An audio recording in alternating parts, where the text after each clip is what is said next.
예산 권한,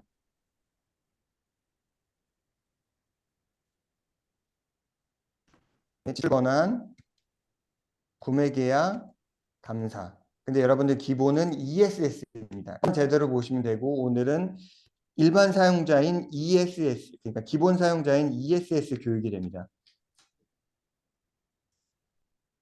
네, 요 부분들 잘 보시고 어떻게 인산이, 근태니, 예산이니, 지출품이, 수익결이, 구매 계약을 일반 기본 사용자 입장에서 어떻게 쓰시는지 후 강의가 진행될 예정입니다. 네, 주변에 안 들어오신 분들 들어와 달라고 말씀해 주시고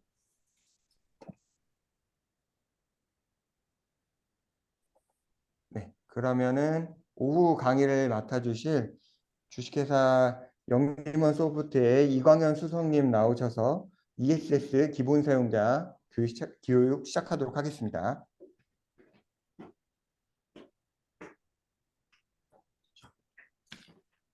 두 개가 필요한데 영림원하고 영림원 1 그리고 ERP 시스템 구축에 총괄 PM을 맡고 있고요. 교육은 ERP를 이제 처음 보시니까 여기 공통 기능을 한번 설명을 드려야 될 것 같아요. 간단하게 공통 기능에 대해 설명을 드리고, 그다음에 가장 많이 쓰실 것 같은 그 지출 결의, 품위, 지출 결의에 대한 내용을 설명을 드리겠습니다. 조금 시간이 더 되면 수입이나 예산 쪽도 할 수 있을 것 같은데 일단은 그 시간을 보고 저희가 지금 진행을 하도록 하겠습니다.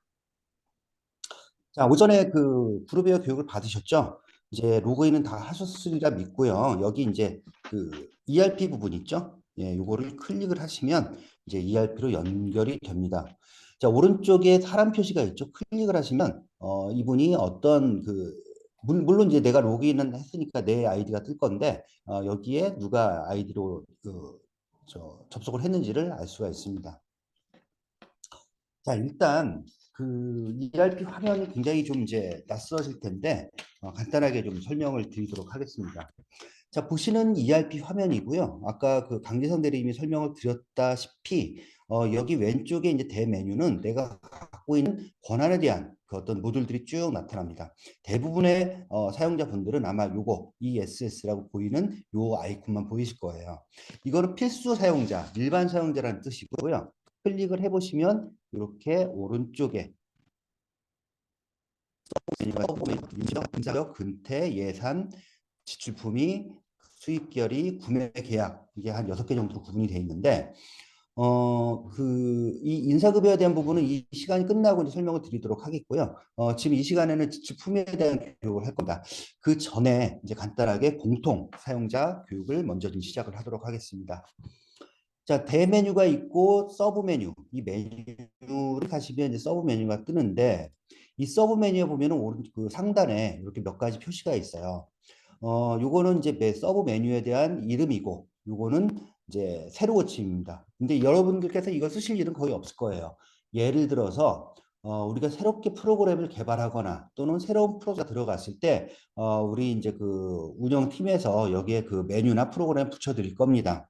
붙여드리는데 그때 내가 접속한 상태에서 이거를 한번 새로 고칠 클릭을 해주시면 여기에 고쳐진 최신의 내용으로 바뀌는 그런 기능이고요.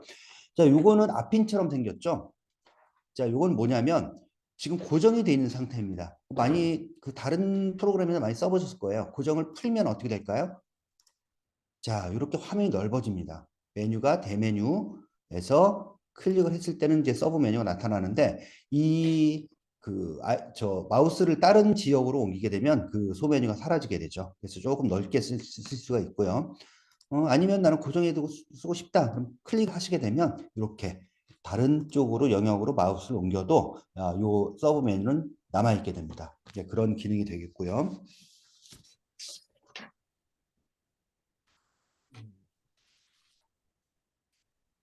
자, 즐겨찾기 기능이 있습니다. 즐겨찾기 기능은 뭐 인터넷 많이 사용해 보셨으니까 뭐 개념은 대부분 이제 짐작을 하실 것 같은데 여기 우리 서브 그러니까 메인 메뉴에 보면 별이 보이시죠? 클릭을 해보시면 여기에 즐겨찾기 기능을 한 메뉴가 또 나타납니다. 여기도 앞핀 기능이 있어서 고정시킬 수도 있고 해제할 수도 있는데 지금 저는 이제 즐겨찾기를 하나만 해놨어요. 코드 관리 개발자라는 화면을 하나만 등록해놨고 밑에 보이시는 최근 화면입니다. 내가 최근에 가장 최근에 열었던 화면 한 10개 정도가 보일 거예요. 그러면은 바로 직전에 사용했던 프로그램을 따로 메뉴에 들어가지 않고도 바로 직접 사용할 수 있는 그런 기능이 되겠습니다. 네. 그 즐겨찾기를 하시는 방법은요. 예를 들어서 내가 프로그램을 하나 선택을 하게 되면 이렇게 이제 그 프로세스에서 프로그램 이게 이제 프로세스인데 여기서 내가 어떤 특정 프로그램을 선택을 하시고요. 여기 보이시는 별 표시 보이시죠? 별 표시 프로그램을 열면 이제 별 표시가 보이시는데 클릭을 해주면 네. 클릭을 해주면 여기 즐겨찾기에 등록 요거구나. 잠시만요. 아이고 저 헷갈리네요. 잘 안 쓰는 기능이라서.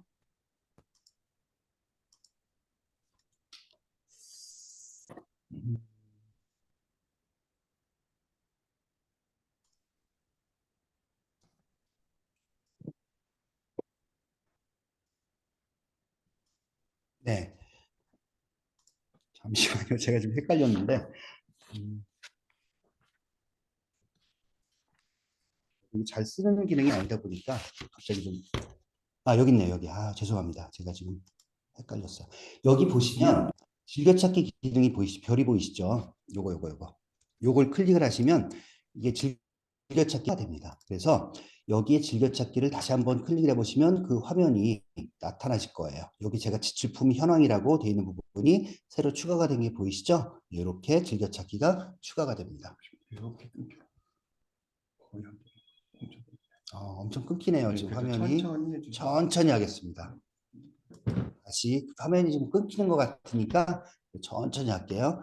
화면을 열고 여기 보이시면 화면 명칭 옆에 즐겨찾기 기능 별 표시가 보이실 거예요.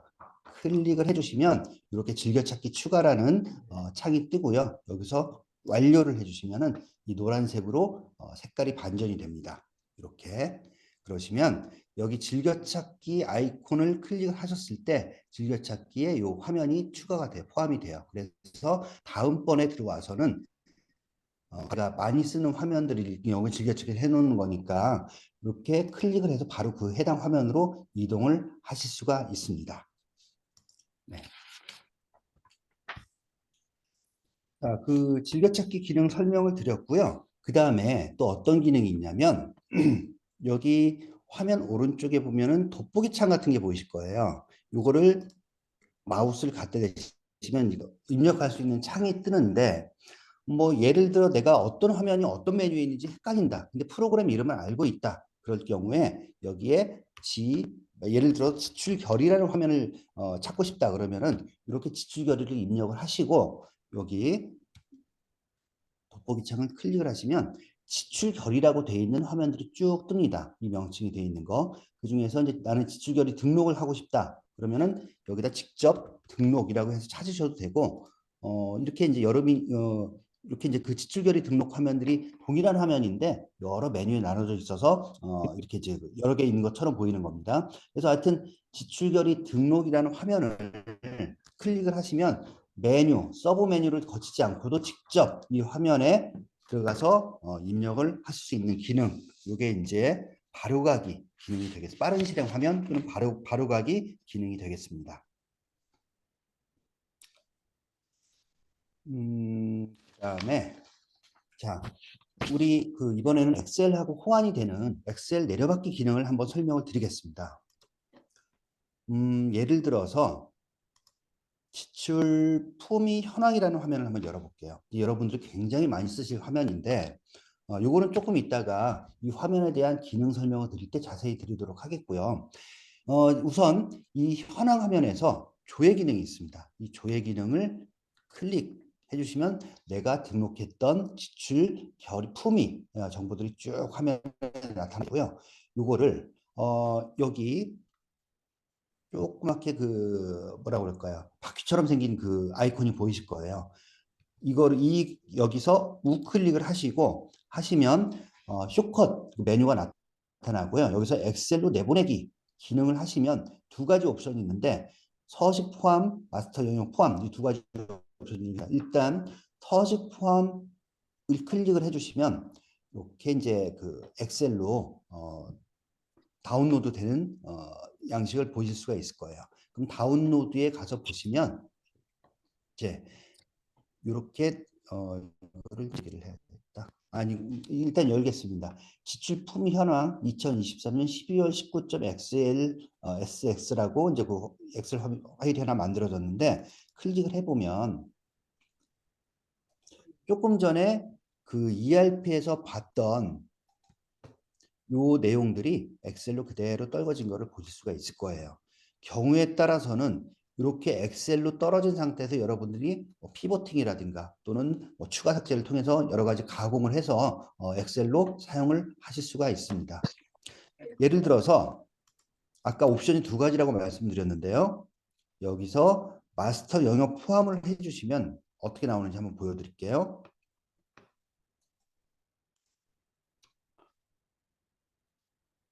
네, 이제 조금 전에 마스터 영역 포함한 거 엑셀이 이제 다운로드 폴더에 생성이 됐고요. 자, 여기에는 이렇게 마스터 항목들이 보여집니다. 이 마스터라는 건 뭐냐면 우리 화면에 보시면 여기 조회 조건이라고 되어 있는 부분들 있죠. 여기에 어떤 특정 조건들을 넣고 조회를 해서 나타난 결과를 조회 조건까지 같이 보고 싶을 때는 이렇게 마스터 영역 보기 옵션으로 엑셀을 떨궈 주시면 여기 그 해당 조회 조건까지 같이 보실 수가 있습니다. 자, 제가 이제 조회를 해서 데이터를 검색하는 내용을 보여드렸는데 그러면 이번에는 간단하게 여기 이 조회 조건에 대한 속성들에 대한 설명을 좀 드리도록 하겠습니다. 자, 여기 보시면 주되어 있는 게 있고요. 까만색으로 보이는 속성명들이 있을 거예요. 이 오렌지색이 뜻하는 건 뭐냐면 필수라는 뜻입니다. 우리가 조회를 하든 입력하면도 마찬가지인데 여기에는 조회를 하기 위해서는 반드시 어떤 값이라도 등록이 돼 있어야 이 조회가 된다 하는 그런 뜻이고요. 그래서 여기 예를 들어서 지금 예산 연도, 일자 구분, 품위일 요 세 가지가 필수로 돼 있죠. 품위일자가 언제부터 언제까지로 돼 있는데 둘 중에 하나 날짜를 지우고 한번 제가 조회를 해볼게요. 여기 조회를 한번 눌러보시면 자 필수 항목이 누락되었습니다. 이렇게 뜨죠. 알림창이 조회가 안 됩니다. 그래서 반드시 여기에는 어떤 특정 값이 들어가 있어야 돼요. 자 하나 팁으로 말씀드리자면 일자를 등록하실 때는 오늘 날짜의 경우에는 오늘이 12월 19일이죠. 19라고만 치고 탭키나 엔터키를 쳐주시면 자동으로 오늘 월을 만들어 드립니다. 야, 이렇게 되고요.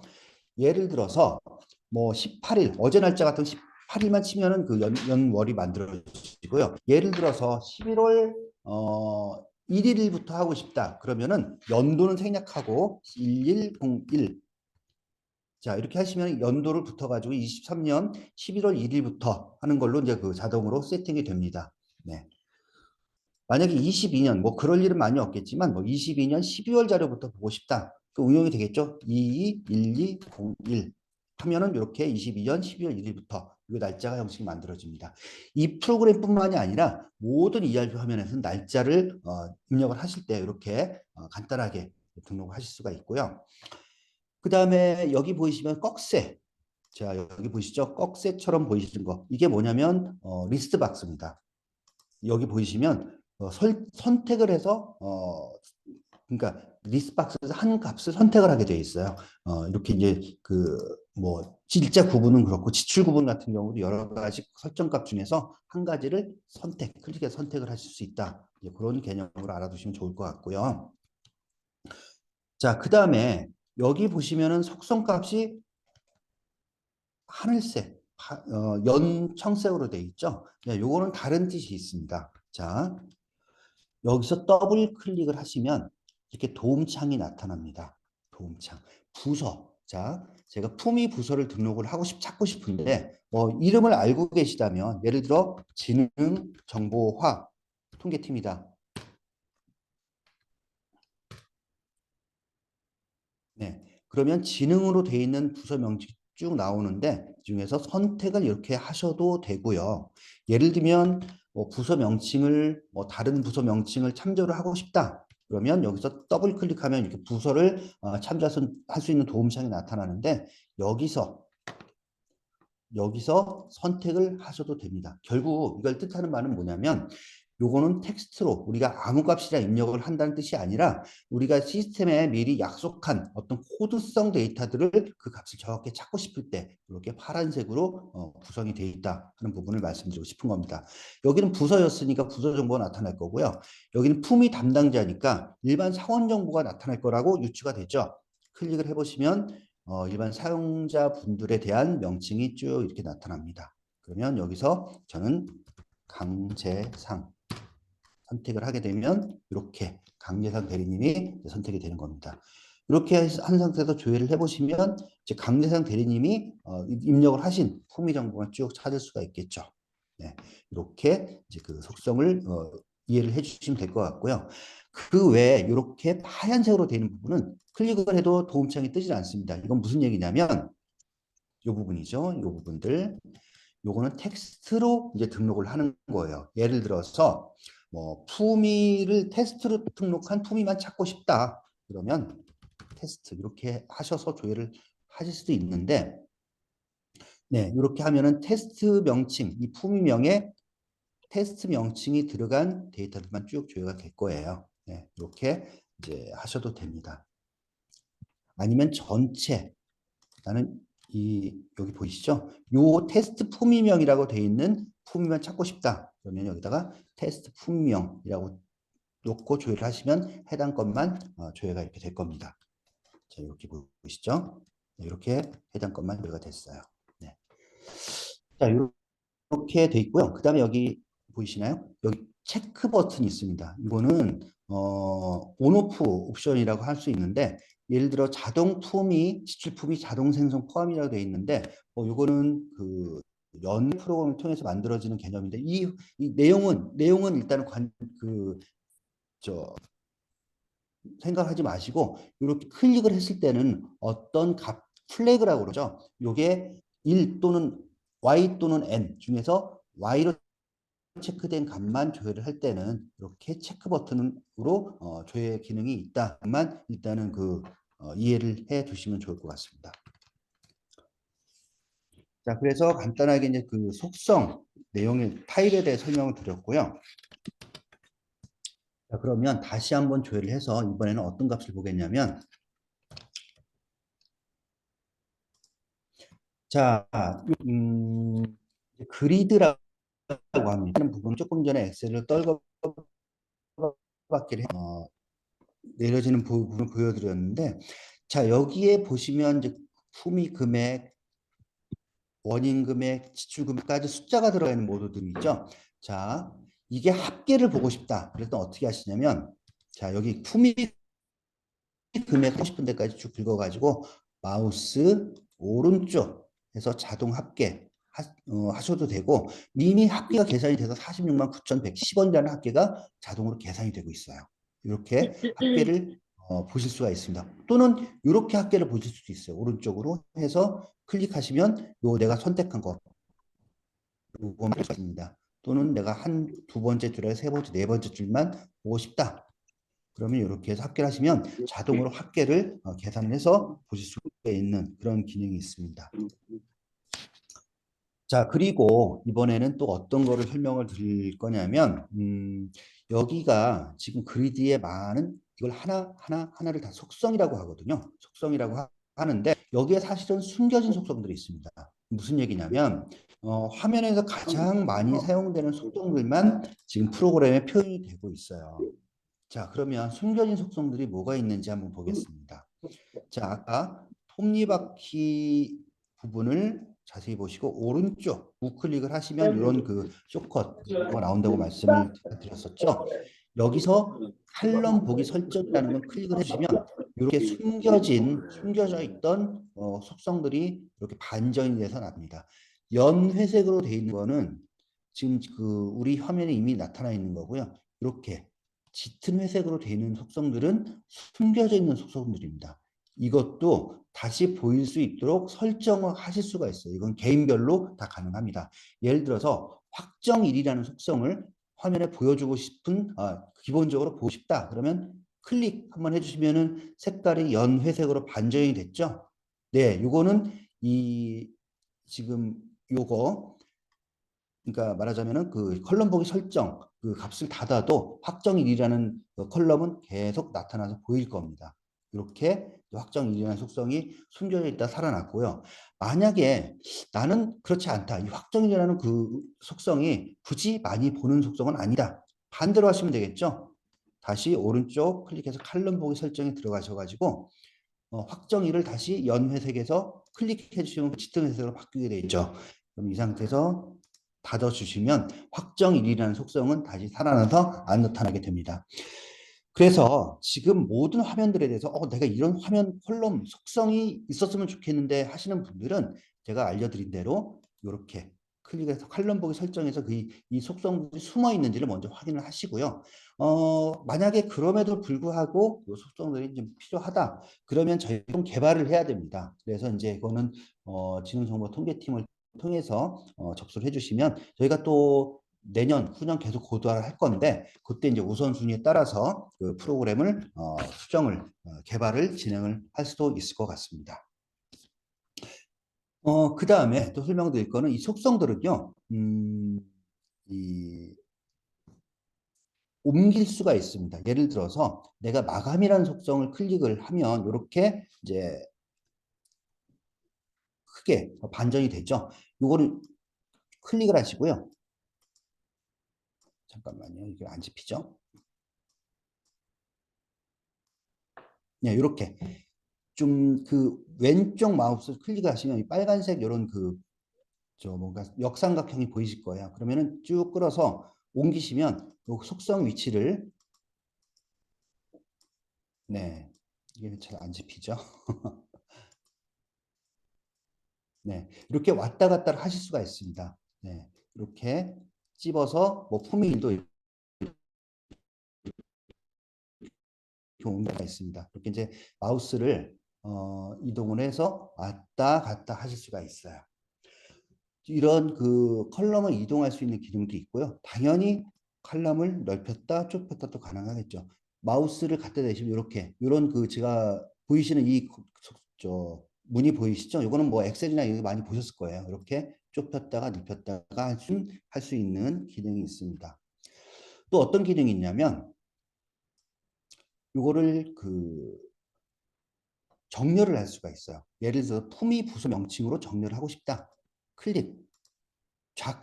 좌클릭이죠. 마우스 왼쪽 클릭을 해주시면 이게 오른손으로 되기도 하고 가나다순이죠. 가나다순은 오름차순으로 또는 내림차순으로 정렬이 됩니다. 또는 다른 속성들도 마찬가지예요. 이렇게 클릭을 해주시면 이 각각 해당 속성에 맞게 이게 정렬 기능을 갖고 있다 하는 부분이 있고요. 또 필터링 기능도 있습니다. 필터링 기능은 어떻게 사용하시냐면 자, 아까 다시 톱니바퀴로 가보겠습니다. 여기서 우클릭하시고 여기 필터라고 보이시죠? 요거 클릭해 주시면 필터링이 각 속성마다 나타나게 돼요. 여기서 예를 들어 품위 담당자 중에 나는 강재상 대리님이 한 걸 보고 싶어. 그럼 나머지는 체크를 풀고 조회를 해보시면 이렇게 강 대리님이 만든 것만 보실 수가 있습니다. 이렇게 필터링 기능도 활용을 하시면 좋을 것 같습니다. 필터를 해제할 때는 다시 여기서 마우스 클릭과 필터 해제 하시면은 전체 데이터가 나타나게 됩니다.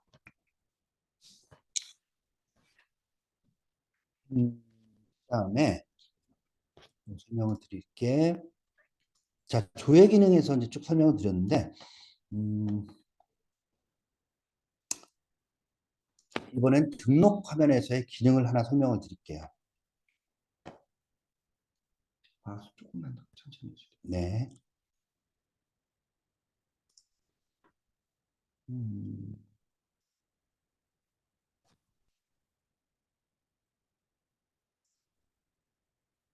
자, 지금 이거는 화면은 제가 기능 설명 따로 드릴 거예요. 지금은 이제 공통 기능에 대한 설명이니까 거기에만 좀 감안을 좀 해주시면 좋을 것 같습니다.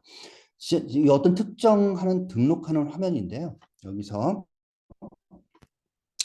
예를 들어서 품위 금액이라는 속성을 한번 잘 봐주십시오. 품위 금액을 내가 10원을 등록해요. 이렇게 쭉 뭐 여러 줄을 등록한다고 그럴 때 이렇게 각각 등록하셔도 되는데 반복 그 기능이 있습니다. 여기서 마우스 우클릭하시고 반복 삽입 기능이 있거든요. 쭉 여기 이렇게 쭉 내려보시면은 이렇게 그 행을 복사를 해서 엑셀하고 비슷한 기능이겠죠. 이렇게 쭉 반복 삽입해서 들어가는 기능이 있습니다. 이건 텍스트도 마찬가지고요. 이렇게 해주시면은 여기도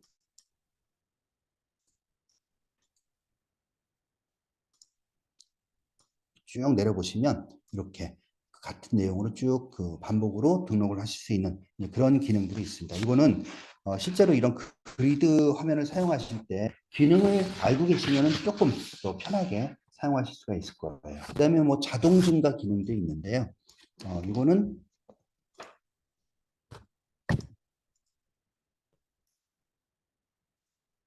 여기 자동 증가를 해주시면은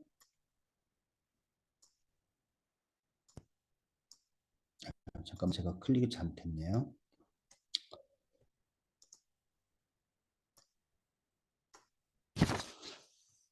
마우스가 잘 안 찍히네요.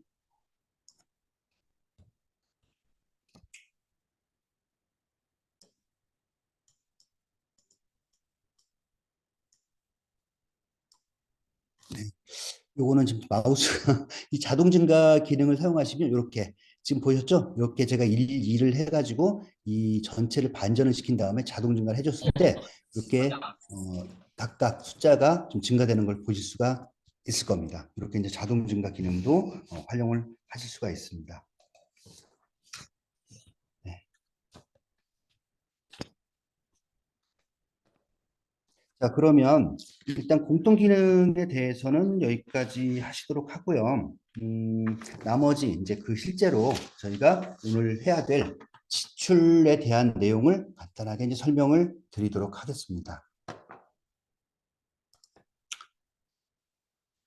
자, 지금 ESS 메뉴에 들어가서 클릭을 하시면 이렇게 서브 메뉴가 뜨는 오늘 할 거는 지출 품위, 지출 결의 이 부분에 대한 내용을 위주로 하도록 하겠습니다.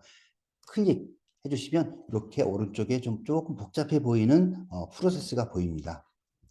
자, 이 프로세스에서 각각 여기 보이시는 아이콘들이 여러분들이 사용하실 그 실제로 단위 프로그램들입니다. 예전에는 메뉴 방식으로 돼 있어서 메뉴가 쭉 나오면 그 중에서 어떤 걸 선택을 하셔서 사용을 하셨을 거예요. 근데 우리 ERP 시스템은 이렇게 프로세스 방식으로 구성이 되어 있습니다. 결국은 이 프로그램을 사용하고 이 프로그램으로 이제 그 데이터가 그 프로세스 흐름이 이루어지고 그 다음 요거 이렇게 흐름대로 간다는 부분들을 여러분들이 전체적인 업무 내용을 잘 모르시더라도 맥락적으로 이해를 쉽게 하실 수가 있을 거예요. 그래서 우리 이제 그 시스템에서 가장 먼저 해야 되는 부분은 지출 품위 등록이라는 바로 요 화면입니다. 여러분들 예전에 그 시스템에서는 기한문을 많이 쓰셨을 거예요. 그 지출을 하기 위해서 기한을 먼저 결제를 상신을 하고 결제가 된 이후에 실제로 지출을 행하시고 그 다음에 지출 결의를 등록을 하셨을 건데 우리 ERP 시스템에서는 기한 자체를 ERP에서 지출 품위 등록이라는 화면을 통해서 진행을 한다. 그렇게 이제 이해를 크게 해주시면 좋을 것 같습니다. 그래서 지출 품위 등록을 어떻게 하는지 먼저 설명을 드리도록 하겠습니다. 여러분들께서도 같이 설명을 들으시면서 따라해 보시면 좋을 것 같아요. 지출 품위 등록을 클릭을 하고 들어가면요. 이렇게 잠깐 아까 이제 앞에서 설명을 드렸던 화면, 보여드렸던 화면이긴 한데 이렇게 지출 품위 등록이라는 화면이 나오고요. 기본적으로 현재 일자가 품위일로 되어 있을 겁니다. 그래서 오늘 날짜, 만약에 날짜를 뭐 어제 날짜로 하고 싶으면 어제 날짜로 바꾸셔도 되는데 뭐 거의 그럴 일은 없을 것 같습니다. 오늘 날짜 있는 그대로 사용을 하시고요. 그 다음에 여기 품위 번호는 회색으로 되어 있죠. 회색으로 되어 있는 부분은 여러분들이 직접 입력을 하실 수가 없는 부분이에요. 나중에 이 실제로 저장을 하시게 되면 이 품위 번호는 시스템에서 자동 채번호해서 보여드릴 거예요. 이거는 저장하시고 난 다음에 확인해 주시고요. 자, 여기 이제 품위 부서하고 품위 담당자가 보이시죠? 지금 내가 로그인한 품위 담당자, 여러분들의 이름이 보이실 거고, 여러분 다들 세팅이 되어 있을 거예요. 네, 저는 영림원이라는 마스터 개념을 쓰고 있는데 이 부분은 이제 어떤 임시 계정이니까 제가 실제 여기 그 직원이신 강재상 대리님으로 이름을 좀 바꿔서 등록을 해보도록 하겠습니다. 그럼 품위 담당자를 강재상이라고 입력을 하고 탭키를 쳤더니 강재상님이 속한 민간성장지원본부 지능정보 통계팀이 품위 부서로 바뀌어서 나오신 게 보이실 거예요. 네, 이렇게 자기 속한 부서가 나올 수 있도록 구성이 되어 있고요. 그 다음에 왼쪽에 보시면 지출 구분이라고 보실 겁니다. 지출 구분은 일단은 일반으로 두세요. 계약, 여비, 급여, 여의, 반납, 지출 대체 등 여러 가지 케이스가 있는데 여러분들이 하시는 거는 거의 대부분은 99% 일반 품위가 될 겁니다. 그래서 일반으로 두시고 품위명은 이제 어떤 기한문인에 대한 제목이 되겠죠. 나중에 이제 그 전자결제를 하시면 이게 제목으로 사용될 명칭입니다. 그래서 여기다 이제 기한문 예전에 제목을 달듯이 여러분께서 입력을 해주시면 될 것 같아요. 저는 03 12 19 뭐 이름은 제가 이제 임의로 하는 겁니다. 이렇게 이제 품위명을 달았고요. 그 다음에 예부는 일반 예산, 2월 예산 등등이 있는데 여기 이제 일단은 일반 예산을 쓰세요. 내년에는 2월 예산 쓰실 일은 없을 겁니다. 25년도부터 2월 예산을 쓰실 거예요. 예, 일반 예산으로 두시고요. 그다음에 참고로 일반 예산과 2월 예산의 차이는 뭐냐면 일반 예산은 올해 편성된 예산을 쓰는 거고요. 2월 예산은 올해 예를 들어서 23년도 예산을 써야 되는데 이제 얼마 안 있으면 24년이 되죠. 23년도에 지출 처리가 안 됐고 24년으로 넘어갔는데 예산은 23년도 예산을 써야 된다. 그럴 때는 2월 예산을 쓰시게 됩니다. 근데 이거는 이제 예산 결산도 필요하고 어떤 그 추가적인 작업이 필요하기 때문에 24년도에는 2월 예산을 사용을 하지 않을 예정입니다. 그래서 일단 일반 예산을 쓰시고요. 해드릴 수 있을 겁니다. 자, 예산 부서라는 게 있습니다. 굉장히 중요한 벡터인데 클릭을 해보시면 파란색이니까 코드성이라고 그랬죠. 클릭을 해보시면 여러분이 속한 부서 명칭이 나올 거예요. 이건 뭐냐면 품위 부서가 속한 예산 부서입니다. 무슨 얘기냐면요. 하나의 예산 부서를 여러 부서가 하나의 예산 부서에 속해서 같이 예산을 공유를 할 수가 있어요. 그래서 그런 게 예산 부서가 서로 품위 부서가 다르더래요. 예산 부서는 같을 수가 있는데 현재는 일반 품위 부서와 예산 부서가 동일합니다. 그래서 합쳐질 수도 있고 지금처럼 1대1로 될 수가 있어요. 지금 현재는 아마 여러분들의 소속 부서가 예산 부서로 나올 거예요. 일단은 예산 부서를 이렇게 제가 선택을 했고요. 그 다음에 이제 등록을 해야 되는 게 품위 사유입니다. 이 품위 사유는 까만색이기 때문에 필수한 건 아니에요. 다만 여기 이제 비망사항으로 여러분께서 이제 나중에 품위 등록 화면을 들어오셔서 비망사항으로 보실 경우를 대비를 해서 간단하게 기재를 해 놓으시면 좋을 것 같습니다. 네. 이렇게 품위 사유를 입력을 했습니다. 자, 그 다음에 이제 되죠? 엑셀 시트처럼 생긴 거. 요거를 한번 등록을 해보겠습니다. 이 부분입니다. 자, 이 부분에서 이제 등록을 시작을 할 거예요. 재원 구분이라고 있습니다. 국고보조금, 사업 기타 수입, 사업 수익 등등등등이 있는데 이 부분은 여러분의 눈에 익으실 거예요. 기존에 사용하시던 재원으로 나타나고 있습니다. 저는 지능정보와 통계팀 예산을 쓸 거기 때문에 일단 국고보조금을 선택을 할 거예요. 선택을 했고요. 회계 단위는 본원, 녹색자금, 수목장님.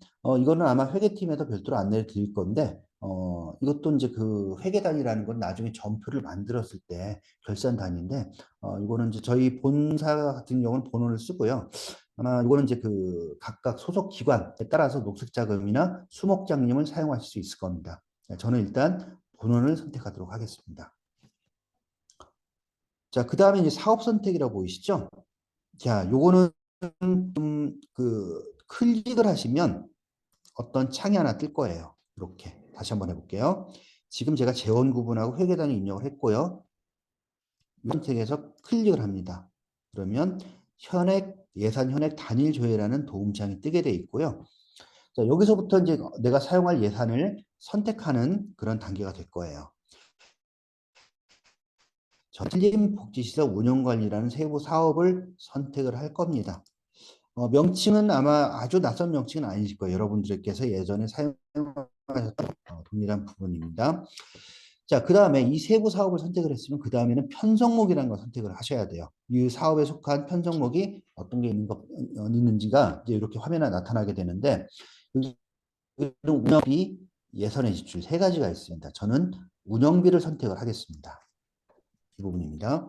운영비 선택을 했더니 이에 속한 통계목들이 또 하단에 나타나고 있어요. 여기 보면 일반 수용비, 공공요금 및 제세, 관리요금, 운영비라는 게 나타나고 있습니다. 자, 이게 무슨 얘기냐면요. 지금 내가 세부 사업을 선택하고 편성목을 선택하고 통계목을 선택했습니다. 자, 편성목과 통계목이라는 이름 자체도 낯서시죠? 자, 이거는 다른 게 아니고요. 예전에 쓰셨던 여러분들이 편성목은 목계정, 그다음에 통계목은 세목계정이라고 이해를 해주시면 돼요. 이제 각각 선택을 하게 되는데 예를 들어서 여비 편성목을 선택을 하게 되면 통계목도 국내 여비만 나타나게 됩니다.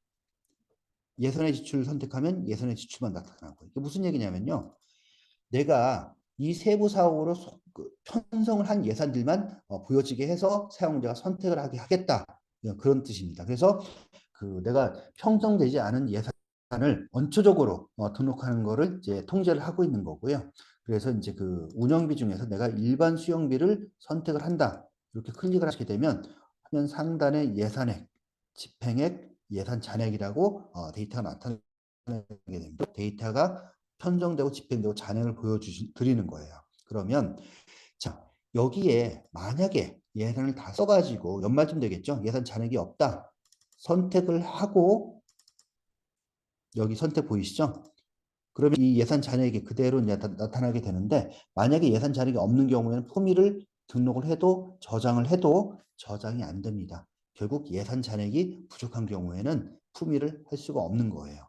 지금도 지금 예산액이 545만 원이고 집행액이 400원이고 이제 예산액이 44만 9,600원인데 만약에 이 금액을 오버되는 금액을 품위를 할 수도 있잖아요. 자, 제가 100원, 400원이 오버되는 품위 금액을 입력을 한 상태로 저장을 하게 되면 보이시죠? 예산 금액, 품위 금액이 예산 잔액보다 크다고 저장을 못하게 통제를 합니다. 결국은 이 잔액 한도 내에서 기한을 하실 수가 있는 거예요. 네. 자, 그러면 지금 품위를 저는 한 10만 원만 해보겠습니다. 이렇게 등록을 하겠고요. 네, 이제 저장이 될 거예요. 그 전에 세부 내역과 비고상을 이제 옵션으로 등록하는 그 내용이 있는데 여기는 뭐 여러분들께서 이 행에 대해서 어떤 그 세부적으로 기술할 할 만한 게 있으면 여기다 등록을 해주시면 됩니다. 이렇게 등록해 주시고 여기도 비고사항도 비망사항으로 어떤 여러분께서 기술을 할 필요가 있는 경우에 등록을 해주시면 됩니다. 자, 이렇게 등록을 해주시면 되고요. 자, 이렇게 하시면은 저장을 하시면 정상적으로 저장이 되는 게 보이실 거예요. 바로 여기 저장 버튼 눌러서 저장을 한 거예요. 자, 이렇게 저장을 하시고 또는 이제 어떤 경우가 있냐면 지금 이 한 줄만 등록을 했죠. 여러 줄도 등록을 할 수가 있어요. 여러분들께서 뭐 그렇게 사용하시는 일이 많을지는 모르겠는데 예를 들어서 한 줄만 더 등록을 해보겠습니다. 이번엔 국고보조금 본원이고 똑같이 이번에는 공공요금 및 제세를 제가 선택을 해볼게요. 이거는 15만 원 편성 중에 아직 사용한 게 없어 예산장이 15만 원인데 선택해주면 자 서로 예산은 다르지만 하나의 품위로 진행을 할 수가 있는 겁니다. 그래서 여기도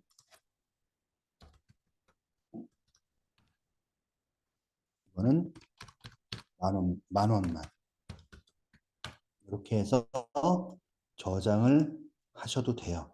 저장이 됐죠? 그러면 나중에 지출 처리를 할 때 요것 따로 요것 따로 각각 결제를 받는 게 하나의 품위로 그 결제 상신을 올려서 한 번에 여러 서로 다른 예산을 사용을 하실 수가 있습니다. 자, 이렇게 등록을 해놨는데 뭐 수정, 삭제도 필요하겠죠? 여기 삭제를 클릭하시면 이 내 등록한 전체가 다 삭제가 되는 거고요. 여기서 행삭제라고 보이시죠? 이건 행삭제 이 부분입니다.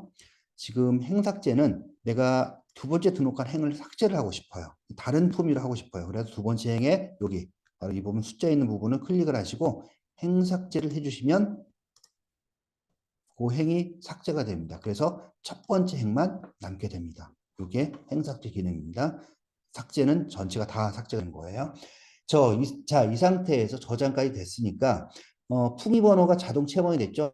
20년 12월 19일 003번으로 품위 번호가 만들어졌습니다. 여러분들도 저장하시면 별도 서로 다른 품위 번호가 만들어질 거예요.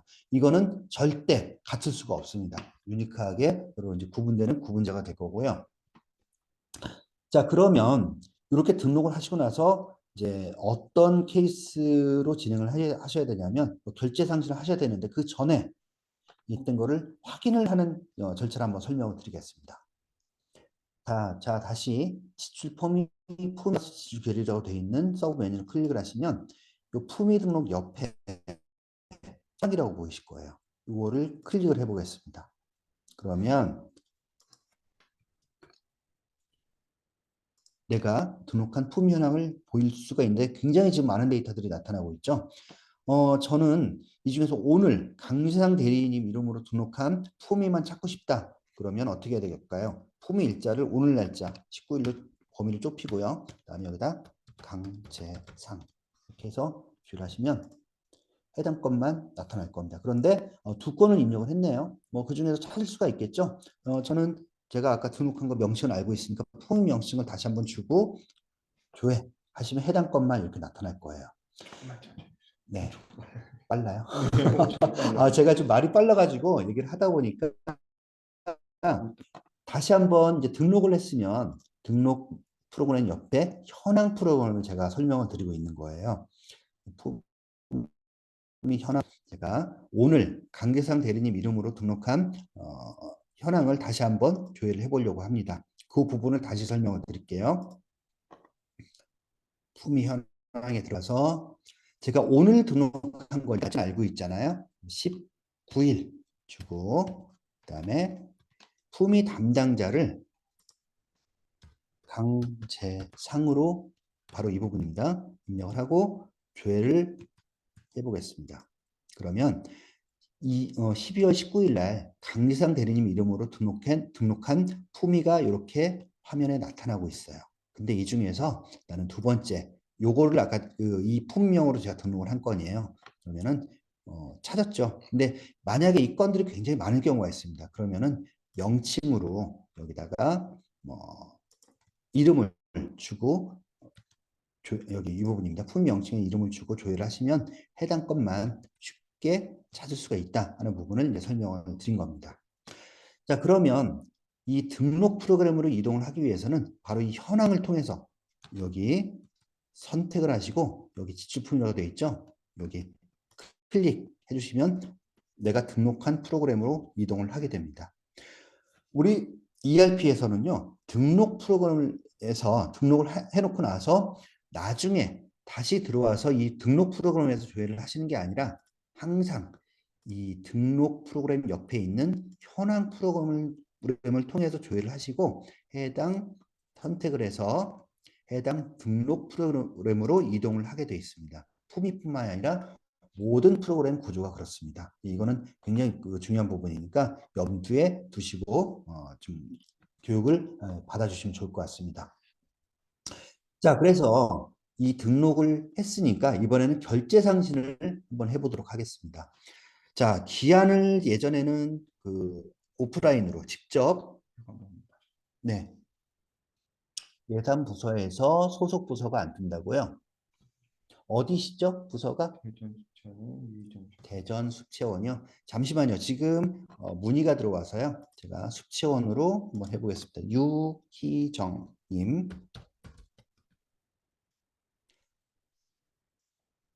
네, 그렇네요. 지금 대전 숲체험 고객지원팀이 예산이 없을 리가, 글쎄요, 이거는 지금 실제 데이터이기 때문에, 음, 잠시만 한 3분만 제가 확인을 해드릴게요.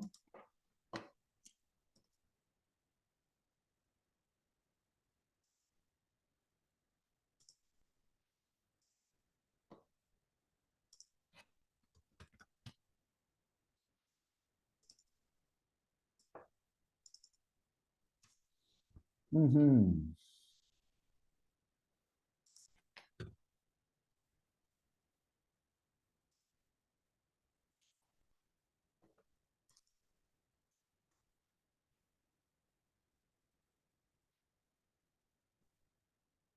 알겠습니다. 이거는 제가 예산팀하고 얘기를 해볼게요. 일단 이게 추가를 해드려야 될 것 같네요.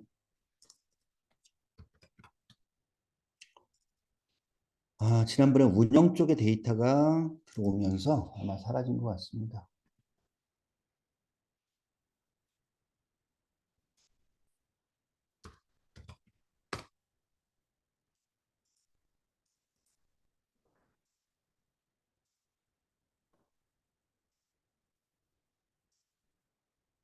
자, 지금 유희정님 다시 한번 그 예산 부서 클릭을 해보시면 데이터 나타날 겁니다. 여기 이제 그 대전 수채원으로 데이터가 편성이 됐는데 예산 부서 등록 정보에 아마 이 고객 지원팀이 빠져 있었던 것 같습니다. 이거는 제가 좀 다시 한번 좀 확인해 보겠습니다. 지난 그 교육 때는 들어 있었는데 제가 운영 서버를 좀 카피를 하는 과정에서 이게 몇 개가 좀 사라진 것 같습니다. 이거는 저도 모르고 있었는데 제가 꼭 이거는 좀 확인을 해 드릴게요. 자, 그러면 다시 진도를 나가 보겠습니다. 그 지출 품위 현황에서 지출 품위 등록으로 이동을 하시게 되면 아까 등록했던 강재성님의 그 지출 품위가 나타나게 되고요. 여기서 어떤 작업을 하시냐면 결제 상신 여기 보이시죠? 클릭해 봅니다. 그러면 이렇게 결제 연동을 거쳐서 품위, 결제 품위서가 나타날 거예요. 이렇게 나타나시죠? 바로 이 화면. 이게 그룹웨어에 대한 그 지출 품위에 대한 결제 양식이 나타난 겁니다. 그럼 맨 처음에 뭘 하셔야 되냐면 기록물철 클릭 여기입니다. 여기 요거를 클릭을 하셔가지고 기록물철을 선택을 하셔야 돼요. 근데 저는 일단 이미 해놨던 게 있기 때문에 여기 클릭을 하시면 이제 그 기존에 했던 기록물체는 나타나게 되고 저는 요거를 그냥 기록물체로 선택을 하겠습니다. 그다음에 결제선 결제선을 보시면 될지 모르겠네. 자, 여기는 그 저는 영림원으로 돼 있는데 아마 여러분들께서는 그 기한자에 지금 등록하신 여러분 이름이 나타날 거고 여기다가 이제 사용자를 예를 들어서 이렇게 해서 추가해 주시면 이제 결제자로 그 강대리님이 나타나실 거예요. 이렇게 결제자를 추가를 해 주시면 됩니다. 근데 저는 일단 이건 뺄게요. 그 다음에 확인 해주시면은 이제 결제선이 이제 완성이 됐고요. 그 다음에 이게 이제 그 품위서가 되는데 여기다가 이제 그 추가로 등록하실 사항들이 있어요.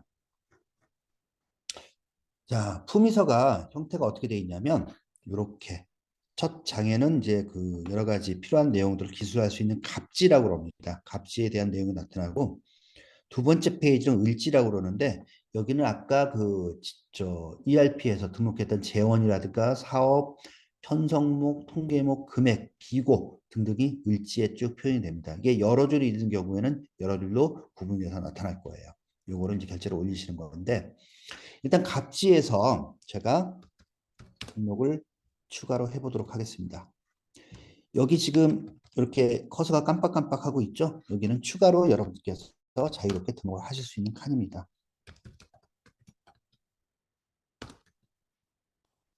이렇게 이렇게 이제 일치는 2023년 12월 19일. 뭐 이렇게 이제 그 가나 다라 쭉 등록하실 수가 있고요. 만약에 뭐 나에서 끝났다. 그럼 여기 기본값이 마로 돼 있거든요. 그러면 이게 다 이렇게 바꾸시면 돼요. 예산 소요액 10만 원. 근데 요 부분은 못 바꿉니다. 이거는 이미 ERP에서 등록을 했던 부분이기 때문에 이거는 수정을 할 수가 없어요. 그래서 이게 여기에 이제 가번, 나번 뭐 그 추가로 기술하시는 부분들만 등록하시고 결제 상신 하시면 됩니다.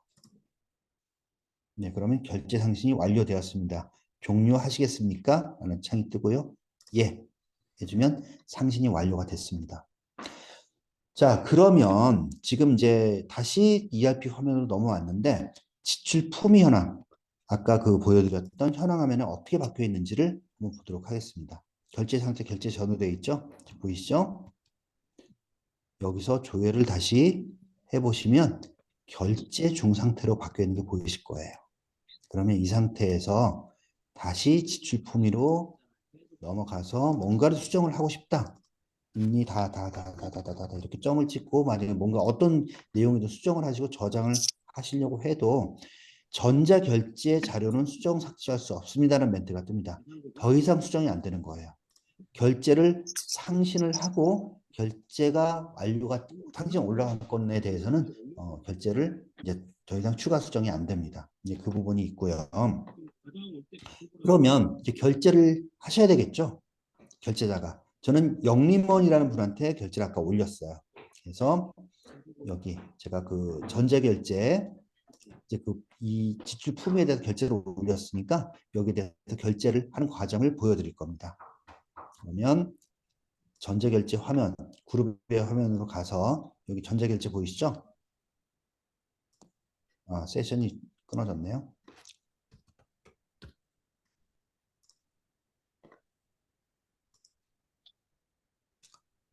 네, 요거 제가 조금 전에 품위를 올렸던 요건이 올라와 있습니다. 자, 맞죠? 제가 조금 전에 올렸던 거. 자, 그러면 여기서 이제 결제를 할 수도 있고 결제자가 반려를 할 수가 있어요. 제가 반려를 한번 해보겠습니다. 반려. 마음에 안 듭니다. 하고 의견을 하고 했어요. 반려를 했어요. 자, 그러면 ERP 쪽은 어떻게 바뀌었는지 한번 보도록 하겠습니다. 자, 이건 지출결의 등록이 일단 닫고요. 지출 품위 현황에서 아까 그건입니다. 조회를 다시 해보면 결제 전 상태로 다시 돌아와 있습니다. 왜냐면요. 결제를 상신에다 반려를 받았기 때문에 다시 결제를 올릴 수 있는 상태로 돌아온 겁니다. 자, 그럼 어떻게 해야 될까요? 선택을 하셔가지고 지출 품위로 다시 이동을 하셔서 여기다가 이제 그 마음에 안 드는 부분을 수정을 하시는 거예요. 뭐 예산을 수정하시든 금액을 수정하시든 뭐 필요한 부분들을 이제 추가로 수정을 하시는 거죠. 자, 지금 결제 전 상태로 왔기 때문에 여기서는 저장을 하셔도 다시 수정이 됩니다. 저장되는 거 보이시죠? 뭔가 수정됐는데 저장이 됩니다. 네. 자, 그러면 여기서 결제를 다시 올려보겠습니다. 여기 결제 상신 해서 아까와 동일한 루트로 한번 가보겠습니다. 결제선도 똑같이 갈게요. 이 상태에서 확인해서 다시 결제를 올리신 거예요. 이번엔 아무것도 안 적었어요. 일단은 결제를 올리게 되면 다시 결제자 창에 가서 보면 다시 올라온 게 보이시? 아니, 안 올라왔네. 다시.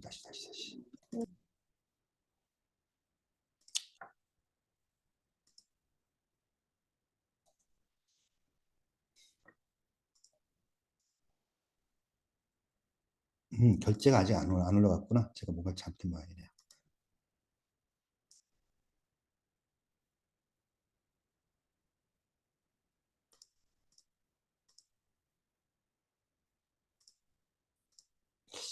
자, 이거 제가 이걸 좀 적겠습니다. 안 적으니까 좀 밋밋하니까 해가지고 이건 나로 바꾸고 결제 상신을 해보겠습니다. 결제 상신이 완료되었습니다. 종료하시겠습니까? 예. 후민했고 다시 현황에 와서 조회를 해보시면 결제 중으로 좀 바뀌어 있죠. 다시 결제를 올린 거예요. 자, 그러면 여기서 다시 전자결제 화면으로 가보면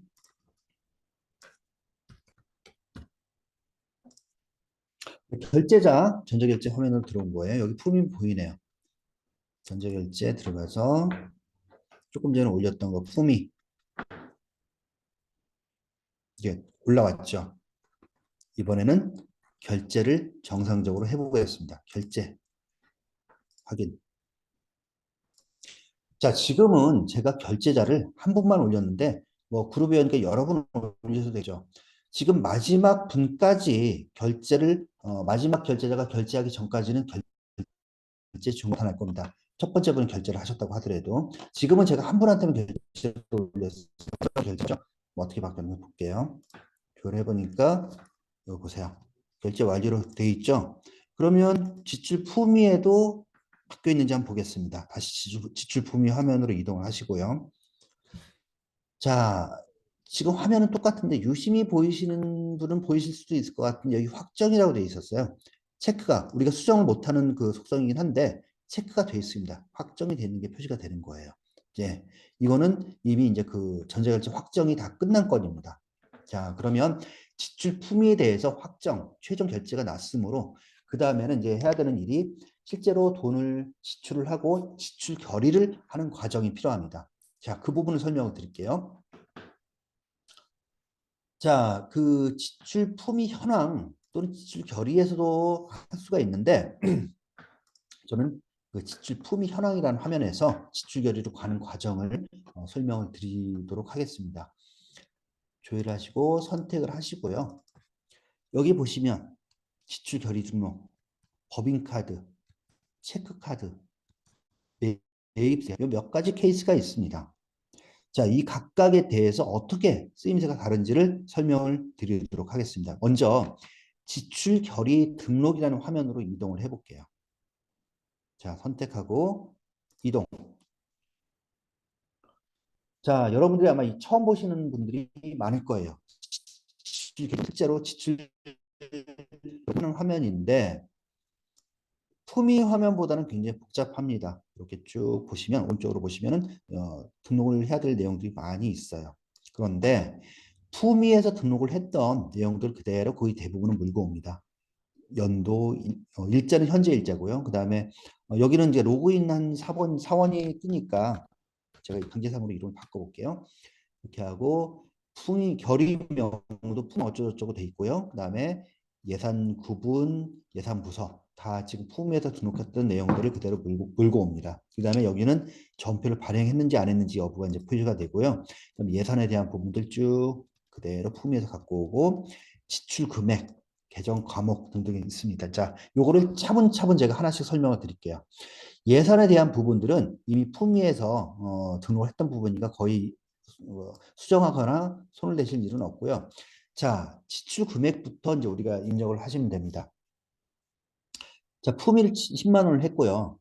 원인 기지출 금액이 0원이기 때문에 잔액이 10만 원이 남아있는 겁니다. 품위 기준으로 10만 원 남아있고 이 중에서 얼마를 지출하겠느냐 하는 겁니다. 자, 하나의 품위에 대해서 여러 번 쪼개서 지출 처리를 할 수가 있어요. 저는 10만 원 중에서 한 2만 원만 지출 처리를 해보겠습니다. 자, 그 다음에 그 10만 원 품위 중에 2만 원 지출 금액으로 입력을 했고요. 그 다음에 계정 과목이라는 게 비어 있는데 클릭을 해보면 선택할 수 있는 몇 가지 계정 과목들이 나옵니다. 이게 뭐냐면요. 여기 통계목, 편성목, 통계목, 예산 과목 등록을 했죠. 하나의 예산은 이 계정 과목은 회계 계정입니다. 여러 개 회계 계정하고 서로 호환 매핑이 됩니다. 그 예전에는 계정 과목과 예산 과목 거의 1대1이었는데 지금은 바뀌었어요. 그래서 하나의 예산 과목에 여러 개의 계정 중에서 선택을 할 수가 있습니다. 제가 운영비라는 예산을 썼지만 실제로 회계적으로는 지급 수수료로 나갔는지 소모품으로 나갔는지 구분이 돼야 됩니다. 저는 이 중에서 소모품을 선택할 건데 소모품도 두 가지가 있어요.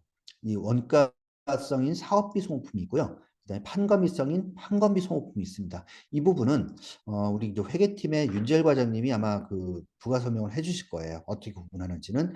저는 일단은 사업비 소모품비를 선택을 하도록 하겠습니다. 선택을 했고요. 그다음에 공급가액 2만 원, 부가세, 불공제세 등등이 있는데 이거는 일반 지출이기 때문에 부가세나 불공제세 등등은 입력하실 일이 없을 거예요. 이렇게 이제 쭉 등록을 하시고 증빙은 이제 일반 전자문서라고 되어 있는데 이거는 손을 대지 마십시오. 그냥 제가 일반 지출인 경우에는 이렇게 세팅을 해놨기 때문에 별다른 일이 있으면 증빙은 거의 만지실 일은 없을 거예요. 그 다음에 이제 거래처를 등록을 하셔야 돼요. 거래처를 클릭을 해보시면 지금 등록된 거래처들이 쭉 나타나게 됩니다. 근데 이 중에서도 나는 특정 거래처를 알고 있어요. 볼게요. 라노비아라는 그 거래처를 저는 알고 있어서 이제 선택을 할 거예요. 조회를 했더니 라노비아만 딱 뜨죠? 선택 하고 적용해 주시면 라노비아라는 거래처가 여기 나타납니다. 거래처가 나타나면서 여기 사업자 번호도 시스템에 등록된 게 자동으로 나타나고요. 더더군다나 여기는 우선구매 기업이었어요. 이거는 구매 쪽에서 굉장히 중요하게 생각하는 부분인데 우선구매 기업인 것 같고요. 그 다음에 오른쪽으로 가보시면 입금은행, 입금계좌. 내가 등록하지도 않았는데 입금은행, 입금계좌 나타납니다. 이게 무슨 얘기냐면 우리가 나중에 이 지출 처리한 내용에 대해서 이 라노비아라는 업체에다 돈을 쏴줘야 되는데 여기는 이미 이 계좌번호 정보가 우리 시스템에 등록이 돼 있었어요. 그래서 이 거래처 선택을 했더니 입금은행과 입금계좌가 자동으로 화면에 세팅이 된 겁니다. 자, 이 계좌로 돈을 이 계좌의 예금주는 이정수님이라는 분이 이제 예금주로 돼 있었네요. 네, 이 부분까지 다 화면에 보여드리고, 그 다음에 상대 계좌라고 돼 있죠. 이건 회계 전표를 만들 때 쓰는 건데 그냥 놔두십시오. 미지급금 일반으로 그냥 세팅해 놓으신 상태로 그대로 붙이시면 되고요. 부가세는 나중에 제가 따로 설명을 드릴게요. 이건 거의 만약에 부가세가 앞에서 이 부가세 금액이 선택이 돼 있는 경우에는 반드시 부가세 계정을 선택을 해 주셔야 되는데 여기는 부가세 계정이 없기 때문에 빈 상태로 놔두시면 됩니다. 자, 그 다음에 이제 중요한 게 이 출금은행 출금 계좌예요. 이거는 우리 진흥원에서 이 거래처로 돈을 쏴주는 진흥원의 계좌를 말합니다. 바로 이 부분. 근데 계좌가 굉장히 많아요. 진흥원에. 한 100개가 넘을 거예요. 근데 이거를 일반 사용자들이 어떻게 선택을 해서 등록을 하느냐 방법이 있습니다. 클릭을 해보시면 딱 하나 내지는 2개 정도 쓸 거예요. 근데 수차원에 계신 분들, 각 소속기관에 계신 분들이 내가 선택한 어떤 그 예상 과목에 따라서 계좌번호가 다르게 나올 거예요. 저는 본원, 스마트 산림복지시설 운영관리라는 세부 사업을 썼기 때문에 이 세부 사업에 매핑되는 이 계좌만 딱 뜨는 거예요. 선택해 주시면 돼요. 그러면 여러분들이 선택한 세부 사업에 맞는 계좌가 뜨게 되니까 그 중에서 선택을 하시면 되는 거예요. 자, 그러면 다른 부분들은 거의 등록하실 필요가 없어요. 지금 이 정도 등록을 하시고 저장해 주시면 돼요. 다만 여기 적요사항도 비망사항인데 뭐 필요하신 경우에는 등록을 해 놓으시는 것도 나쁘지 않아요. 일단 이렇게 해 놓겠습니다. 네. 자료가 정상적으로 저장이 됐죠. 자, 만약에 아까도 말씀드렸지만 이렇게 빨간색, 주황색으로 되어 있는 부분들이 하나라도 빠져 있으면은 저장이 안 될 겁니다. 그러면 내가 어떤 부분을 빠뜨렸는지 확인하셔서 반드시 등록을 해주셔야 돼요. 자, 이렇게 저장이 됐으면 아까 제가 지출 품위도 말씀드렸죠. 등록을 했으면 반드시 조회 화면이 있으니까 확인을 해주셔야 돼요. 자, 지출품위 현황을 거쳐서 지출 결의 등록을 거쳐서 이제 여기까지 등록을 한 거예요. 그럼 지출 결의 현황에서 데이터가 정상적으로 등록이 되어 있는지를 한번 확인을 해 보겠습니다.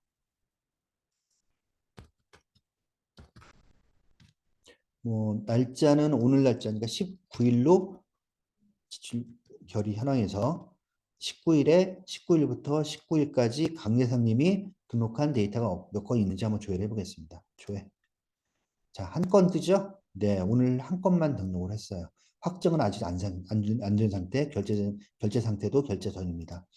그러면 선택하고 여기서 이렇게 노란색 반전이 나오죠. 요 일자 부분을 선택하신 상태에서 지출결의 등록으로 이동하시면 내가 조금 전에 등록했던 지출결의 등록 화면에서 정보를 다시 보실 수가 있습니다. 이렇게 보시면 되고요. 자, 마찬가지로 지출 품위와 마찬가지로 얘도 전자결제 상신을 한번 해보도록 하겠습니다. 바로 여기입니다. 결제 상신. 예.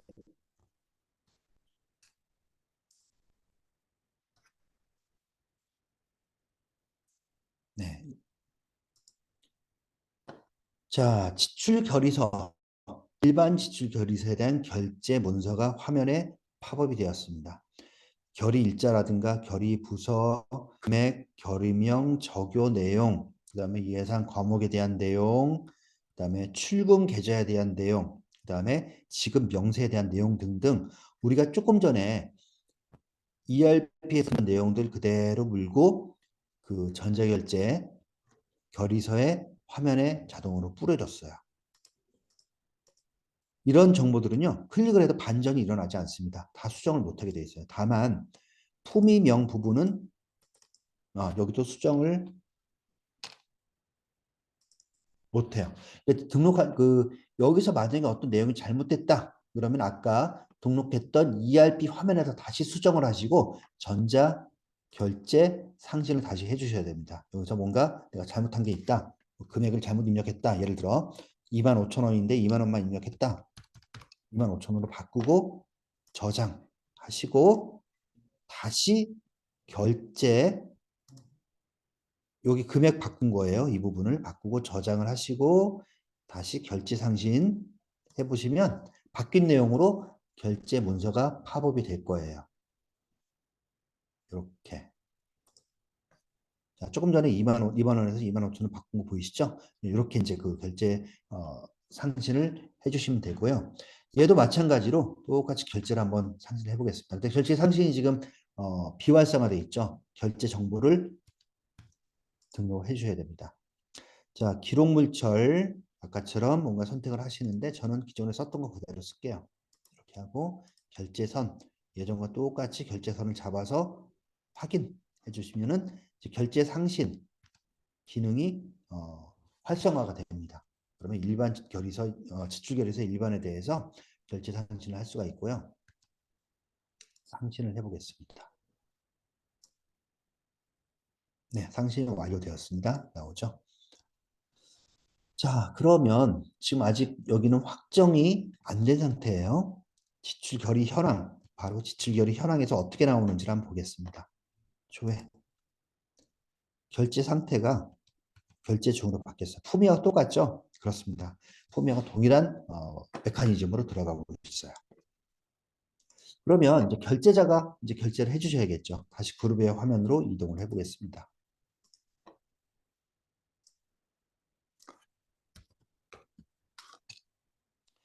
결제자 로그인을 하시고요. 여기서 전자결제. 네, 조금 전에 이건 것 같네요. 클릭. 해봤더니 조금 전에 제가 올렸던 지출결의서 일반이 결제자한테 올라가 있죠. 네, 맞습니다. 그럼 이 상태에서 이분이 결제를 하실 거예요. 네. 결제가 되면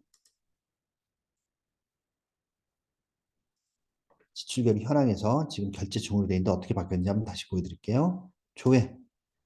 결제 상태가 되어 있고 확정도 체크가 되어 있죠. 네, 그렇습니다. 이제 결제 완료가 됐으므로 이 지출결에 대해서 확정까지 다 끝난 거예요.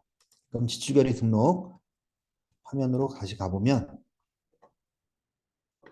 여기 확정되어 있는 게 보이실 겁니다. 이렇게. 네.